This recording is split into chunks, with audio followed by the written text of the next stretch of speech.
Hi, and welcome to another video on the PowerShell basics for security professionals. So on the last video, I remember one of the things that I actually mentioned was that we were going to move over to get member on the next one, but it came to my mind that if I don't cover how to extend the shell, how to load modules, and how to add more commands to it, I'm kind of doing like a disservice after covering get command. So in this one, we're going to be looking more into how to load modules, how to actually extend the shell, how to add commands to it.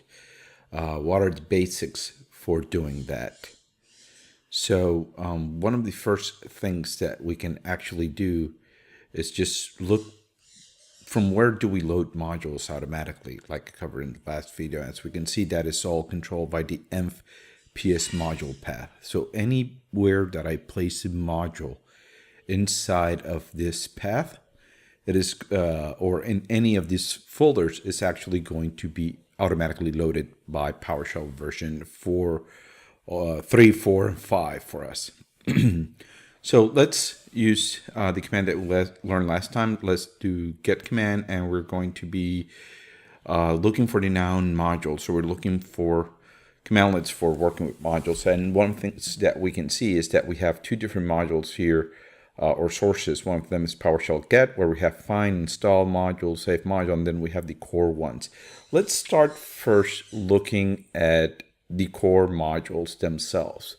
Those modules are going to allow us to work initially with a module. We have get module, import module, new module, remove module. And as always, one of the first steps that we should always be taking when we are actually looking at new commands is to use the get help commandlet. That commandlet will actually allow us to look and understand how the module actually works.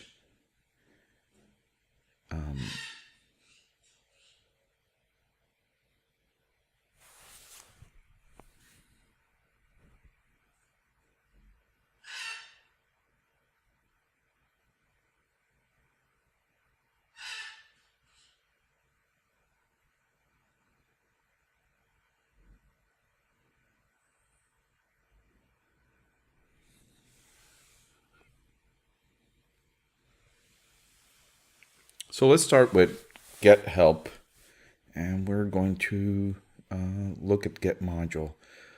We can see that get module allows us to look at the different modules that we can actually work with. We have multiple parameter sets. We have a very nice description that actually tells us, hey, remember, PowerShell version 3 and above behaves differently from PowerShell version 2. So do keep that in mind. PowerShell version 3 will actually autoload modules. Also, you're going to see some references to something called CDXML or SIM modules. I'm not going to cover that in this video. That is more of a more advanced feature where you can actually auto-create modules based on SIM classes. As we can see, we have real links where we can get more information about different commandlets are associated to this. And let's do something else. Let's just do help on import module. So we can look at this one. So as it says, add some modules or multiple modules to our current session. We can see we have multiple parameter sets or different ways that we can actually call this. We can call by module info, which is an object, fully qualified domain, fully qualified name of the module. We can load by name of the module. So we actually have multiple different ways that we can actually call this commandlet. We can even specify an assembly if we want to load straight from a DLL. So we have multiple options available to us. Again, kind of like a bit of boilerplate, says the same thing about version 3. So let's look at new module. So when we look at new module, it creates a new dynamic module that only exists in memory. So new module, actually, we just give it a script block, And from that script block, everything just simply gets added, and we can specify a name into a name with which we could interact with this module. This is actually rarely used, to be honest. Let's look at remove module. Now, remove module removes those commands from the session. But as I mentioned, in the case of PowerShell version 3, it typically tends to simply auto-load modules for you. So in the case you want to reduce your memory footprint or something like that, you can actually remove the commands from memory. It turns to be useful for PowerShell version 2. So let's do something. Let's do get help. We're going to be looking at import module, and we're going to show window. So we have a window which we can work with. Here in the options, I'm going to only be looking at the examples. Let's put it here on the side so we can work with this. And now one of the things that we can actually do is we can just go through the different examples and go through those. Here's a nice example of importing modules. Here we have list available, list available, list. All of the available modules are in the different paths that we can actually load into our environment. Here we can actually specify a specific folder to load a module from. Folder has to have either a PSM1 file or PS1D file, a manifest. We can do get module and specify the name of a module, and we can get details on it. Then we can use something like get command to look at the commands, specific commands that we have available to us.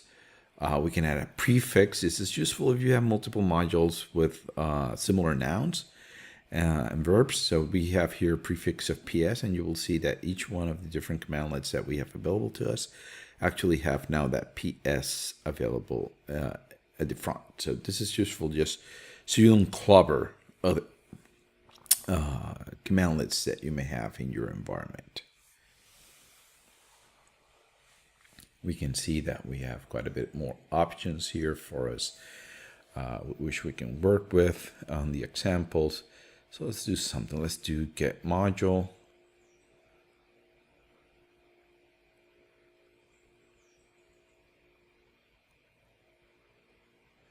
And let's look at what we have currently loaded. Here we have a list of the modules that we currently have loaded into our environment. Now let's do something. Let's look all. Here we can see that we have a bit more of modules available to us that have been loaded. So some of the core modules are kind of hidden from us, and with this we just simply pushed it so we can see them also. Let's do the list available. List available will actually go through each one of those paths that we have defined in our environment variable. As we can see here in the top, here it says, hey, these are the modules are in this specific path, these are the modules are available in this other path, and we can actually see what module do we want to load. So it gives us what type of module, the version, the name, and we can just run with that. So let's take a look at what actually makes up a module. Here I have multiple versions. The first one that we're going to be looking at is the PSM1 file. So this is the module file. So as you can see, I have multiple functions here for this PSM1 file. This is something that you will actually see, let's say, in the case of Power View. So here I'm just going here, and I have another example where I'm just going into my folder, and I'm looking at the different parts of a module. You can see that we can also specify them with a PSD1 file, which is a manifest. If we look at the manifest actually provides us kind of like metadata that we can include in the module, and also controls if the module should load other files, which one would be. It also controls what do we want to export in terms of function, aliases. So the manifest actually gives us a bit more control and extend the module in addition to adding metadata information like the author, GUID, and some other details to the module itself. As you can see, the manifest itself, we have to specify a PSM1 file or assembly for it to load. In this case, it is actually loading this PSM1 file that actually has two functions in it, or advanced functions, I have to say. So let's do something. Let's do import module, and let's go by the name, which is example module. Let's do verbose so we can see exactly what is being imported into our session. When we run it, as you can see, we have two, it loaded a specific file, the PSD1 file, which loaded the PSM1 file. We get to see what are the functions that the module is actually exporting, and we're importing them in our current session. Now we can do get command.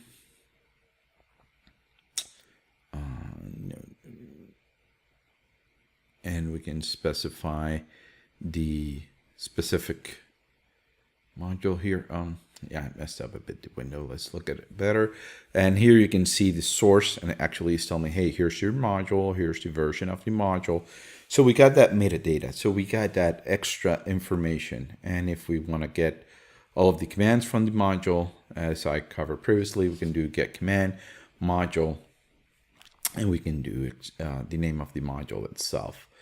So now when we do get module to look everything that is in our current session, we're going to see the example module is loaded right here. We can actually do get module name, example module, and here we can look at the metadata of the module itself. We can also pipe this to format list, and we're going to look at all of the properties or all of the parts of this object that we can actually look at. And here we can see each one of those different fields that we had in the manifest now becomes properties of the module itself. So this becomes useful when we want to automate tasks and we want to specify a specific module or specific things or get information about a module. So now let's unload it from our session so we don't have it available anymore.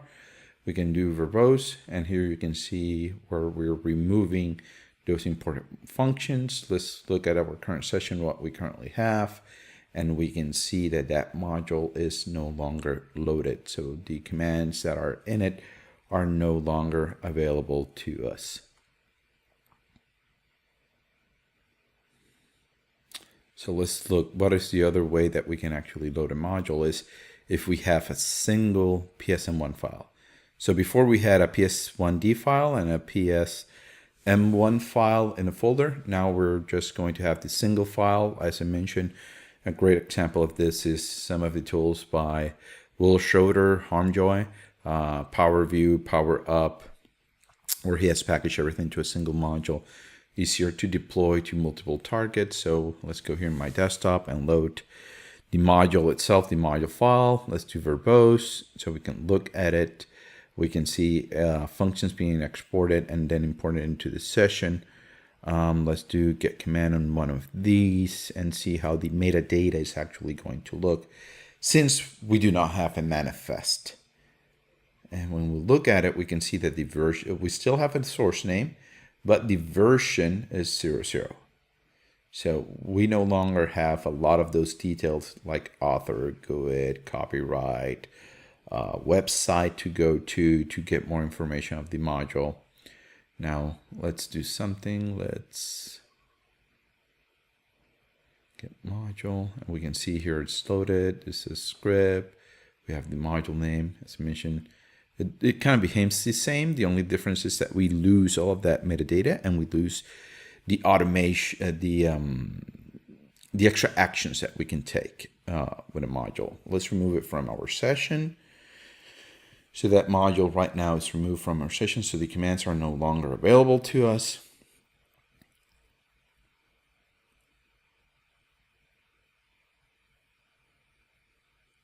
Now, the thing that we're going to be looking at is the other, we're going to be looking at dot sourcing. So dot sourcing means when I have a PSM1 file with functions, I can load those. It's not a module itself. It's just a series of functions that I can add to my session. This is something that is done very properly by many MVPs. So we do dot slash the PSM1 file. And this, as I mentioned, this is done by MVPs specifically when they write other scripts that load other functions into your environment. As we can see, here's the command available to us where we can work with it. And as you can see, it works pretty well. Get.file hello. Then give it a name. Then I can do get.file goodbye. Name Carlos. There is. Now, there's one problem. I cannot unload this. I cannot remove these commands from my session once they're loaded inside of it. So do keep that in mind. So let's clear. Okay, so now we're going to be looking at installing modules, scripts, resources from multiple repositories. Microsoft in version 5 actually gave us this module called PowerShell Get that we saw in the initial list. PowerShell Get allows us to actually find commands, DSC resources, modules, scripts. We can publish, we can install them, we can uninstall them, we can actually update them.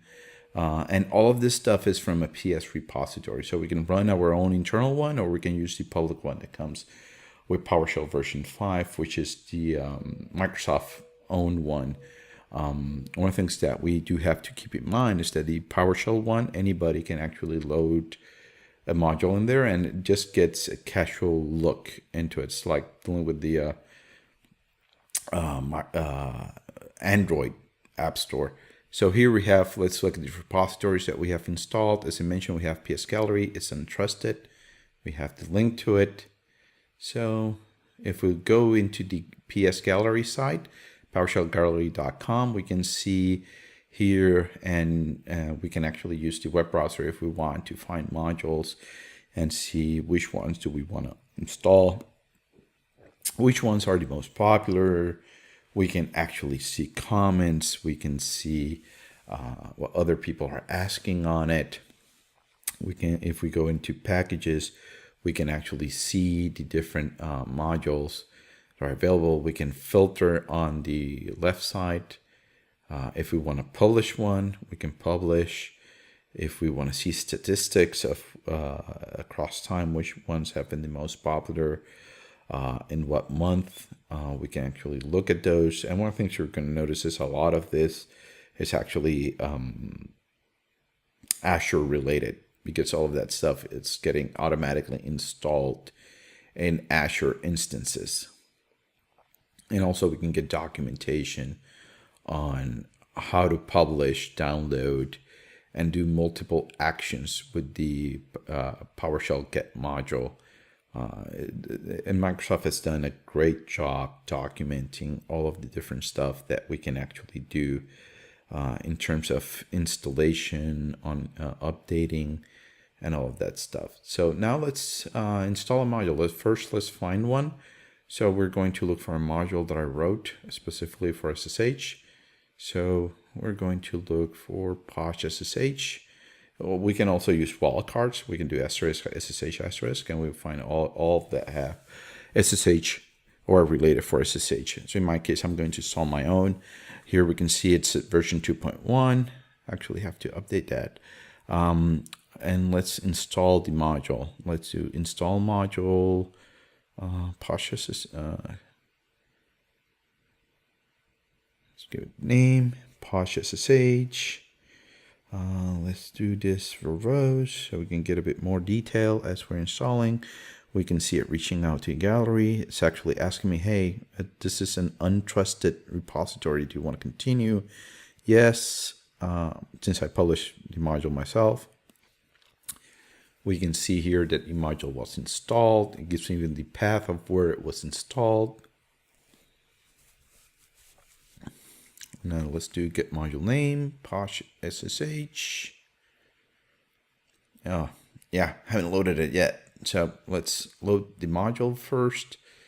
So let's do list available.